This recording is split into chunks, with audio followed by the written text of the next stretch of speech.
Around the time that this happened, 6 months after I went in for the first consultation, when he suspected one of these diseases, I had the biopsy 6 months later. And that was a normal biopsy. So you got a negative liver biopsy after the test said, the doctor told you that you had scarring. Nodules and scarring. And when I had the biopsy, they didn't see any nodules or scarring. Okay, so what you can claim to have achieved is to have erased the nodules and scarring on your liver that the doctor at first diagnosed. Yeah, when I asked him about it later on, or a different doctor, and I said, you know, is this possible? He said, how did this happen? He said, I have no idea.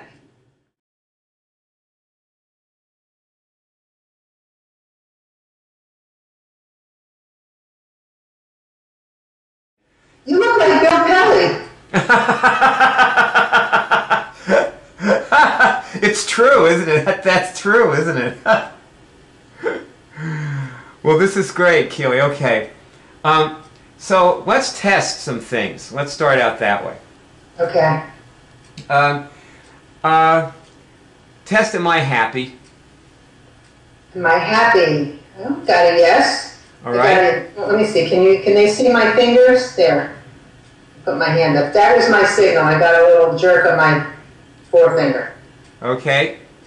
So you test with your forefinger, huh? No, I just, whatever finger pops, you know. Sometimes it's a different finger. It actually was just my forefinger and my thumb when you asked me. Okay. So you don't actually try to control which finger it is. You just let it be whatever finger pops is it. Probably once in a while I try to control it, but as long as I get a signal, I'm happy. Okay. And it's possible to control it. Yeah. It is possible to control it. Yeah, I said to myself, you know, get a signal on your ring finger, you know, or when I'm using my hands, you know, I just kind of direct it to my knees or my toes or something. So the signals are still real and spontaneous. My signals? Yeah. Almost always. There's still a few times when I think, you know, am I influencing this? You know, am I just kind of telling myself to move in some unconscious way? Right. Are you? How do you get past that so that you get real information? What do you do in that case when you? Well, sometimes I don't. Sometimes I just know that I'm going in the right direction, and I just let it pass because I don't want to get stuck in it. Oh, so you let it pass. You just keep. If I do too much thinking about it, I get worse. You know. So you just ask another question. Yeah, I kind of move on. You go to the next question. You keep testing the next question. Okay, that's. And then I'll go back. Sage advice from an experienced person. Well, in the beginning, it was very hard. I could not tell what was a signal and what wasn't. I couldn't tell if I was making it happen. You know, I just didn't know. I couldn't trust myself. But like you always say in the videos, the more you keep going, the more you get a sense of, you know, how to read the signals and how much to take, you know, to what extent do you take them, like literally, and to what extent do you just use them as a guide and things like that. Whoa. Well, that's okay. This is wonderful stuff, and I think a lot of people are going to benefit from hearing about that. Right. It's just something that most people don't, you know, they really kind of get stuck in that conundrum, you know. Well, you know, people, when they come to learn a new thing, they're always worried that they're doing it right or not, you know, and that was my thinking in the beginning. Am I doing this right? Yeah. And there is no right. There is just, you know, a process where you begin to be in touch with yourself, and that enables you to trust yourself more. Wow. Just being in touch with yourself. Wow. And feeling whatever you feel, and then using it however you choose to use it. Wow. Right? Yep. I think you're really bottom lining something that I've been trying to tell people for a long time without really understanding exactly what to say to them about it. Huh. Because you know why? I don't think I experienced it. I think that your experience is closer to theirs than mine ever was. Right. That's why. Right. I believe that when I started out, I was in the same position that they were in. You kind of discovered it on your own, and that puts you in a different position. Yeah, right. I'm lacking in experience that other people need. Right. Yeah. So sometimes maybe it doesn't make me the best teacher of this. Right, right. You know, it's why I keep saying to people, you're a better teacher than I am. Yeah. I do tell people that. You understand it better, but you don't necessarily teach it better. No, that's right. That is absolutely true. I feel really awkward and stuck a lot of times when I'm trying to teach people how to do this. Yeah. So a lot of times I don't try. This is why I refer people to the movie of you or of somebody. Right. Because they can get more out of that than sitting with me banging our heads. Can you still hear me okay? I lowered my speakers because I was getting feedback. Yeah, I hear you perfectly. Because when you talk, there's like a buzz sometimes. I hope it doesn't come out in the movie. I hear you perfectly. All right. You're great. So let's do some more testing. Okay. Am I making the right choices in life? Yes. And am I living the life I want to live? Yes. I'm living my dream. Now I want you to test this. Have I assisted, this is about you, okay? Right. Have I assisted Angela in curing her cancer? I get a signal. Well, you know, you haven't even ever spoken to her. You have never spoken. Yeah. You have never spoken a word to Angela, or emailed her, or sent her anything, and yet you have helped her. Well, she's a pretty remarkable person, and she's able to. I mean, she's really a self-starter. Well, you know what? Let's test a few things about helping her. Has she ever been helped by one of my tweets? That's you. Yes. Talking about your tweets. Okay. Has she been helped by my vibration? Yes, I got a big yes on that. So, see, Angela is picking up on the signal, like the IMMUNICS signal that you send to the planet. Hmm. You're sending. Well, you could test. Am I sending an IMMUNICS signal to the planet? Yes, it's funny because just the other day my yoga teacher told me that that's what I do in class, and none of us ever speak in class. So we people who do IMMUNICS are helping everybody else who is doing IMMUNICS. Yeah. And test this question: have I helped everyone on Earth today? As improbable as I think it is, I got a yes. Yeah, so you don't necessarily believe that, but you got a signal on it. Right. That's right. Because, you know, I know you, and you're like a pretty, you know, your beliefs tend to be pretty typical.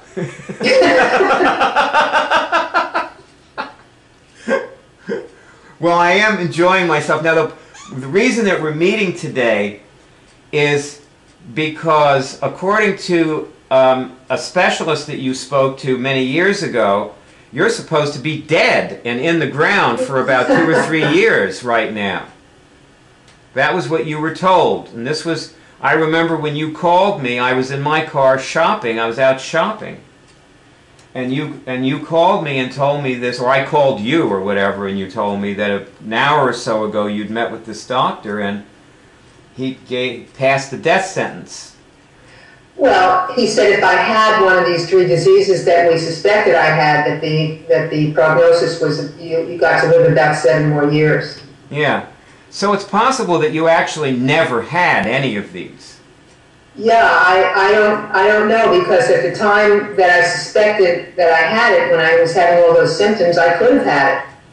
And I could have turned that around just by the act of going to get it checked, or just by one immunic action that I did, you know. That's possible. You never know, you know. That is possible. Now, this... The way it happened was, I suspected, just from doing research on, you know, just from Googling my symptoms, before I had gone to the doctor. Because I had these symptoms, mainly this itch on my arms that was driving me crazy. And just from studying and Googling and, doing research and talking to people and looking things up, I came across this disease called PBC, primary biliary cirrhosis, which was a liver condition, very serious liver disease, and I thought I must have that because I have all the symptoms of it, or many symptoms of it. And I finally went to get tested because when I was having blood tests, my liver, some of my liver tests were going off the chart. What does that mean? Because I don't know what that means, and I'm sure most people don't. There were two tests in particular that tested on the presence of enzymes, certain enzymes in the liver. And when you have a lot of those enzymes, it indicates that the liver is working very, very hard to, detoxify itself in some way. And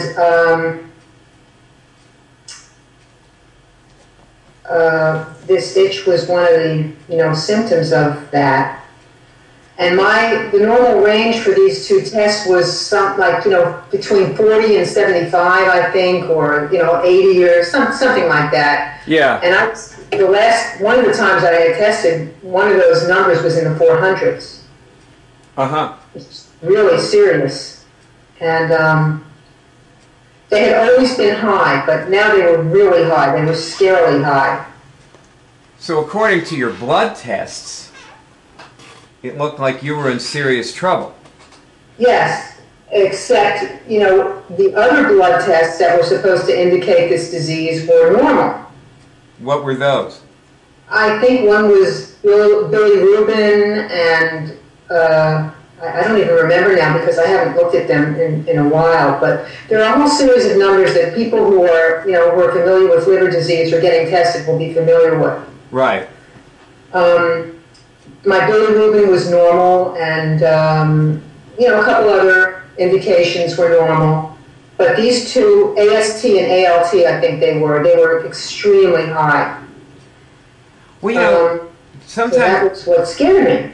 Sometimes I like to sort of cut to the end of a story and then, and then go back and tell the rest of the story. Yeah, so I went to the doctor, I went to the head of gastroenterology at Jefferson Hospital, and he told me that, I wanted 3 diseases, and one was... Keely, can you hear me okay? Can you hear me?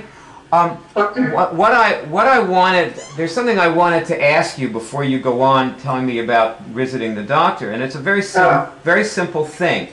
These blood tests that were very high, they were off the charts, they were very scary kind of numbers. Right. At some point, did those ever normalize? They got lower, much lower, because I was having them tested like every 6 months. So in other words, what happened was, when you embarked on this cure, your blood numbers were, for these particular tests, were scary. And then as you continued to cure this, the numbers dropped into a range that was no longer frightening. It was no longer frightening. It was still high, but it wasn't, it was like down in the hundreds. And these numbers are still high for you. Yes, they're still relatively high. I found out that my dad had this all his life, and one of my sisters has it. What is it exactly that they have? I have a gene for hemochromatosis, and I don't know if that influences it or not, but that's also a liver condition. But, I don't know if it's just a physical thing, because one of the things I started to do in curing this was look at emotional factors and spiritual factors, too. Yes. And that changed your blood numbers. Well, it took me 6 months till I got from that time till I got a negative test when I had the liver biopsy. Right. And when the doctor said your liver is unremarkable, which was good news, supposed to be good news. That means pretty much normal. Yeah, pretty normal. Now, had you ever tested, that's the only liver biopsy you ever had? No, I had a couple of years later. Okay. And both of those were just basically normal. They didn't show, they didn't show any presence of what they were looking for. Okay. So, what you can claim in this whole, thing, with all you went through with this disease, if there was any disease, and the doctor said what you were reporting was potentially symptoms of either, there were 3 diseases. One was hepatitis. One was hepatitis. And he ruled that out like right away. I don't remember why, but and the other, he didn't think I had it. He thought it was a slight possibility, but we ruled that out. Like that was the first thing they ruled out. Okay. And the other 2 were primary biliary sclerosis and primary biliary cirrhosis, like cirrhosis of the liver. Yes, or primary biliary cirrhosis or primary sclerosing cholangitis. Okay. PSC. Okay. PBC or PSC. And he joined a group. There's a very strong Yahoo group for PBC, and I was a member of it for maybe more than a year. Right. Okay. And everybody in that group complained about the itch. That was like the main thing. The itch just drove people bonkers. And so what you can claim as an accomplishment is you lowered your blood numbers to a less scary but still somewhat abnormally high range, and also you have reduced the amount of itching or completely eliminated it, or yeah, it's no longer it's really, I get it once in a while and it doesn't drive me crazy anymore. It's not bad. And also you're not dead. I'm not dead. Because from what you told me in the car that day, the doctor said that if you had one of those, he gave you a max of around 7 years. That was around 10 years ago. That's what the normal prognosis is. That's how long people normally live with PBC. Okay. So I went and had more tests, and I had scans and really expensive tests, and thank God I had medical insurance, because these tests would have cost a fortune. Yes, right. And each test ruled out, one more thing, and each test ruled out PBC, and the tests ruled out PSC, and the test ruled out hepatitis, and I was just left with this condition. And by that time, I was into doing a lot of IMMUNICS for it, and I wanted to get to the bottom of it. And what happened there? What did I do? Yeah, when you decided you wanted to get to the bottom of it, how'd that go? What happened? Well, I remember talking to you, and I remember sitting on my living room floor and just sitting there with my eyes closed, just asking for knowledge, or guidance. And things would come up, I would get thoughts, and I would say, should I, is this something to look into? And I would get yes or no, and one of the things that came up was anger, and another thing that came up was blame, and another thing that came up was just the way I'd been in my relationships and being controlling, and all kinds of things came up, things about my organs, other organs, and my diet.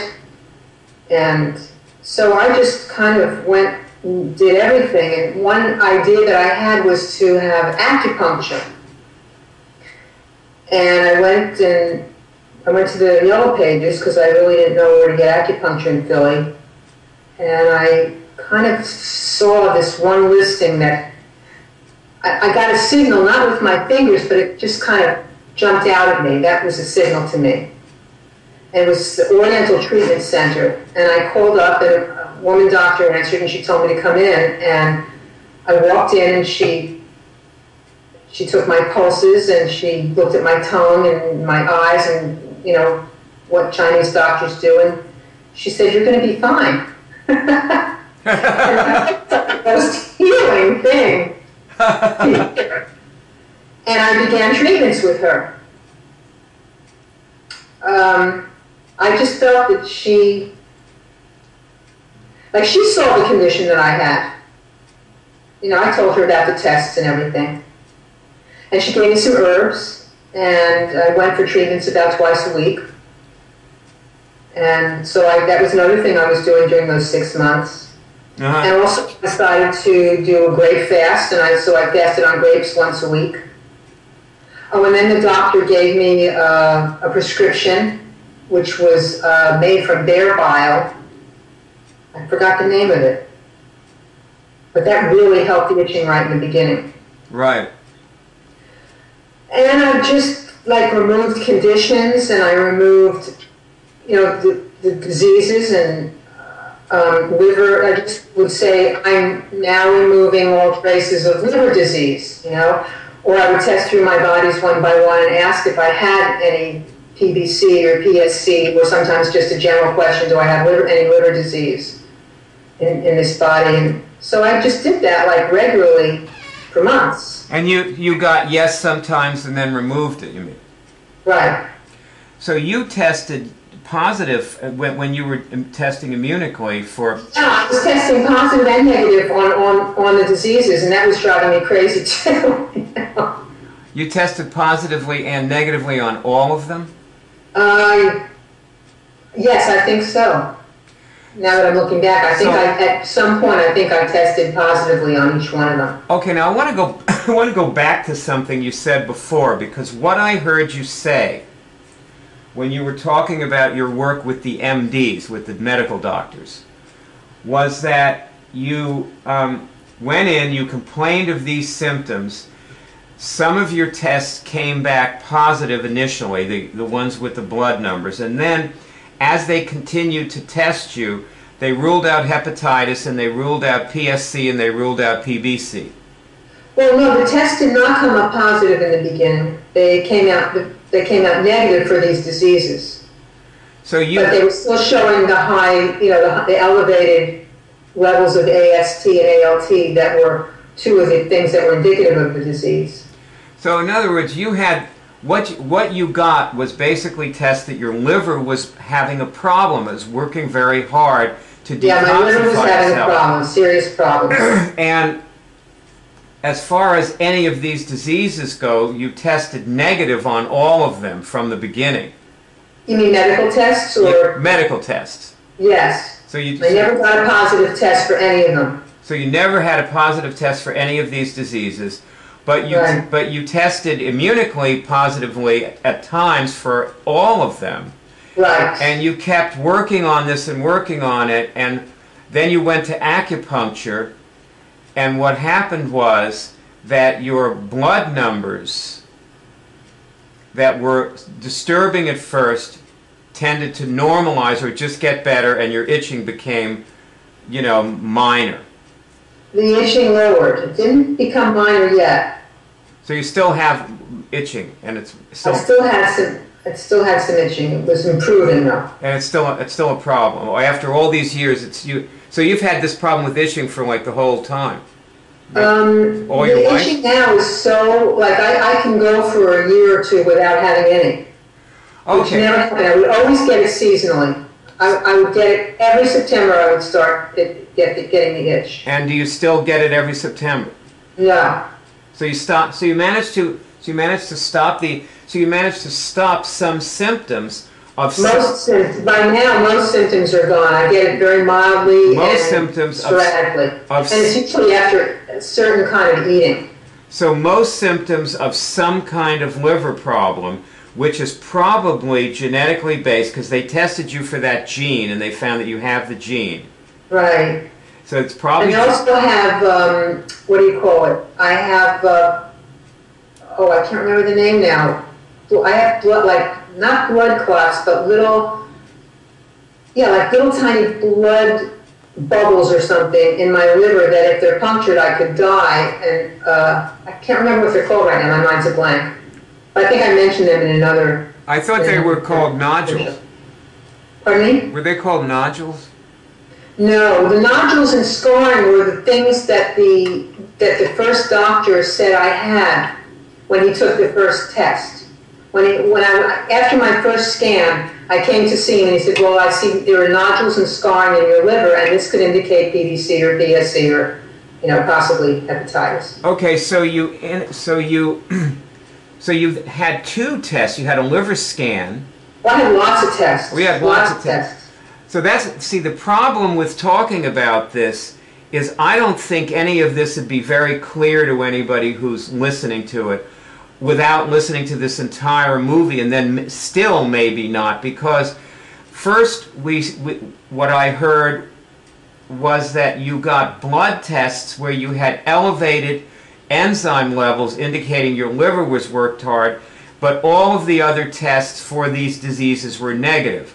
Now I'm hearing that you had these blood problems in your liver that one doctor said you had scarring and nodules, and they were indicative of PBC. When I went in for the first consultation, I had had some kind of a scan. Yes, right. And he told me that the scan showed nodules and scarring. Okay, and then you had a second liver biopsy later. No, then I had more tests and more scans. Yes, I had an MRI, I think, and something else. But Those diseases. Okay, see, what I'm trying to do, I'm trying to simplify a very, very complicated discussion and just make sense out of it. I'm trying to just take a couple of salient points and contrast them. I'm not trying to like include everything. Yeah, right. But I'm just telling you, like, that's what it was like at that time. There were a lot of different tests going on at a lot of different times, and the results were always confusing. Well, but what I heard is that a long time later, you had a liver biopsy, the last liver biopsy you had, and you tested that you did not have scarring and nodules at that time. The last two biopsies I had one about 5 years ago, and then the other one was about 8 years ago, which is maybe more by now, but around the time that this happened, 6 months after I went in for the first consultation, when he suspected one of these diseases, I had the biopsy 6 months later, and that was a normal biopsy. So you got a negative liver biopsy after the test said, the doctor told you that you had scarring. Nodules and scarring, and when I had the biopsy, they didn't see any nodules or scarring. Okay, so what you can claim to have achieved is to have erased the nodules and scarring on your liver that the doctor at first diagnosed. Yeah, when I asked him about it later on, or a different doctor, and I said, is this possible? He said, how did this happen? He said, I have no idea. Yeah, right, okay. And the way you did this was you did a lot of IMMUNICS, and you also went to acupuncture, which you tested with IMMUNICS to go to. And I also was taking certain substances and have altered my diet. So tell us about altering your diet and what substances you took. Well, I took that one prescription drug that's made from bear bile. I can't remember the name of it right now. Yeah, okay. I remember the first time I took it, in like 15 minutes, the itching had completely stopped. Okay. And I found out that it was one of the few prescription drugs that's kind of homeopathic based. So right. Was happy about that. And then I started taking milk thistle because I read, I think it was Dr. Weil who said that milk thistle is one of the things everybody who ever drinks a glass of wine should take milk thistle. That's right. So good for the liver. It's so helpful at detoxifying the liver and has no, doesn't leave any residue or side effects. So I started taking milk thistle. That's right, okay.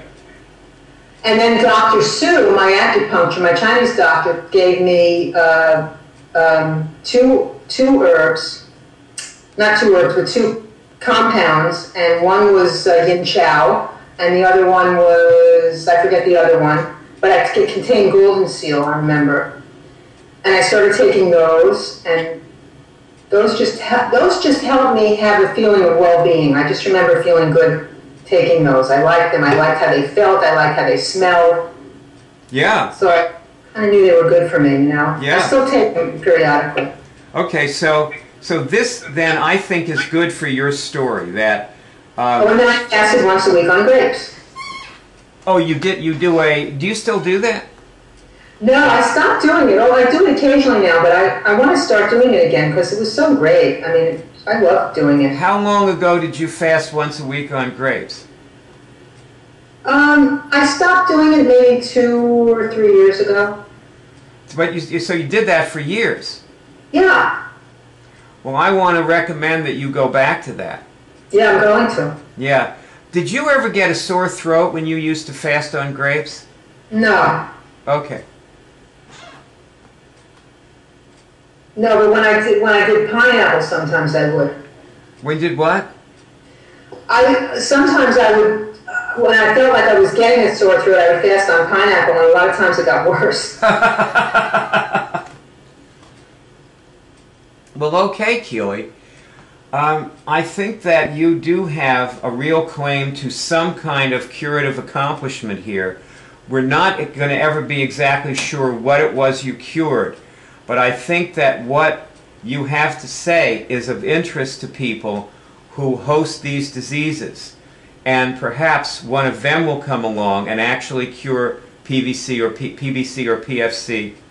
I mean, Somebody who actually got a medical test on it. I'm getting the numbers wrong here, you know, okay? I mean, the letters wrong, but somebody with PSC or PBC. Yeah, you got it right. You said it right. Okay, will come along, and perhaps they will then have some success also. But one thing is for sure, that you have had clearly defined liver problems with symptoms. Absolutely. And with, you know, with noxious symptoms and scary symptoms and medical tests showing that and doctors telling you you had them, and those things have disappeared. Mostly disappeared, like I would say 98%. You could still, and also it's probably still true that you have that gene, and so you have that susceptibility. Right. But there are also like emotional things that I cured along with it. And those were very important things too. I don't think I'm as angry a person as I was a few years ago. And I don't think that I got out of that blame thing, you know. I just noticed that was just the way I operated. Well, test this question, can I change my DNA? Yes. Can I change it so that, can I remove the gene that I inherited from my parents? Yes. Okay, have you ever done that or tried to do it? Well, I haven't done it in a long time. I think I remember trying to do it in the beginning, but mostly what I tried to remove was just like tendency to liver problems. That was what I would, you know, that's how I would address it in my DNA. Whatever codes are causing liver problems, I'm now removing or altering or, you know, adjusting. Well, how about making a little contract with me that you're going to focus on removing that gene till it's gone and stays away? Well, that would be an interesting endeavor. I'll start doing that. Did you just get a signal on that it'd be a good thing to make a contract with me to do it? Yeah. All right. So test. Have I made that contract with Bayer? You got a signal. Okay. Well, you probably have more to improve, and that will be a part of it. Yeah. There's an immunic action for you to do. See, I can still find occasionally an immunic action that you need to be doing, Keel. At least. Well, right now, so do I have any of this gene for hemochromatosis in my spiral body? Yes. In any other bodies? Yes. Celestial, gravitational. I'm removing the gene for hemochromatosis from my gravitational body. My gravitational body is free of the gene for hemochromatosis. Got a signal. Do I have any in my spiral body? Yes, still. I'm removing the gene for hemochromatosis from my spiral body.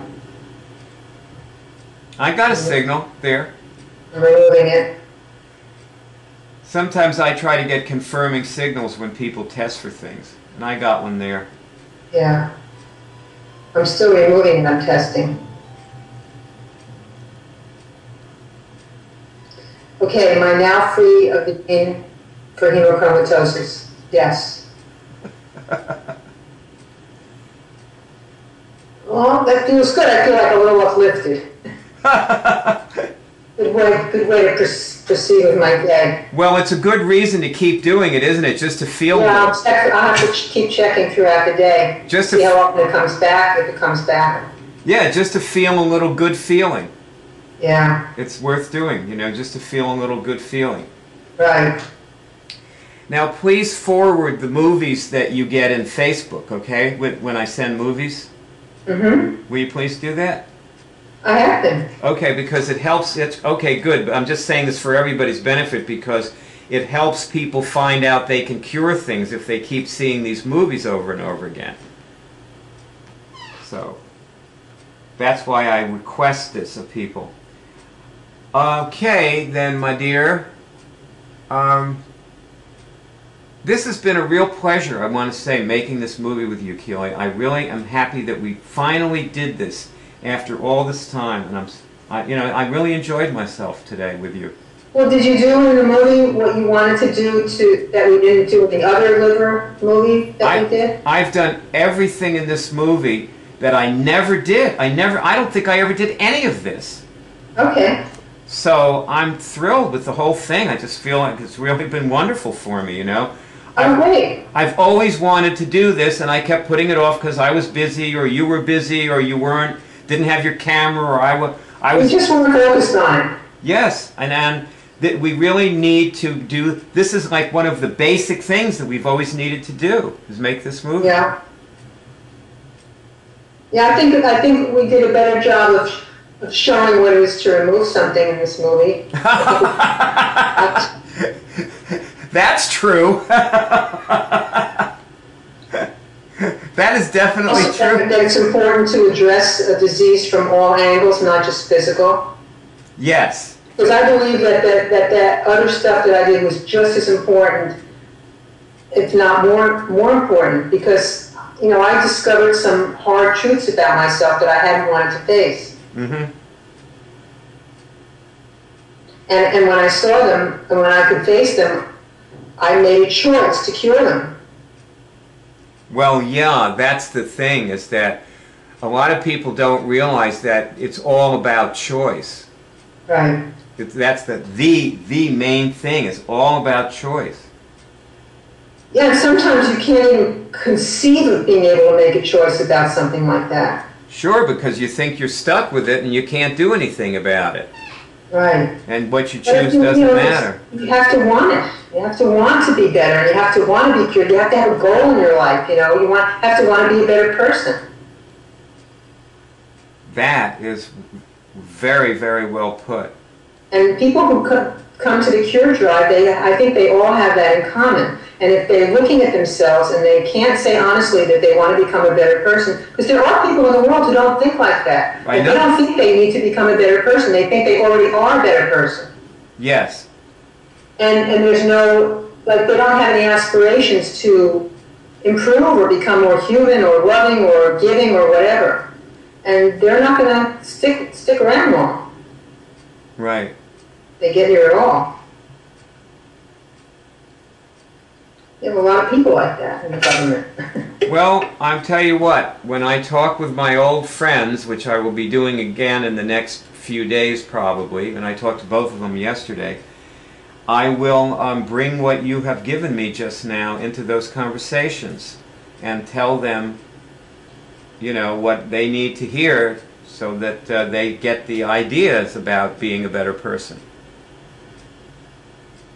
You know, and I thank you for this. I think they already want that, but, you know, it's I can see how I can help move that along. The thing that's great about what we do is we give people very specific and precise ways to improve yourself and become a better person. You know, sometimes it's just like taking out a gene for something, like I just did, or, you know, one little immunic action helps you become a better person. I would say that taking that gene out would help you become a better person.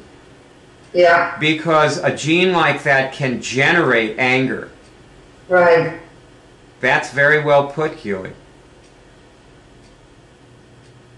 Well, good. Okay. I will be speaking to you shortly. Okay, got my work cut out for me. I'm gonna call you in a minute because I got some other things I want to talk with you about.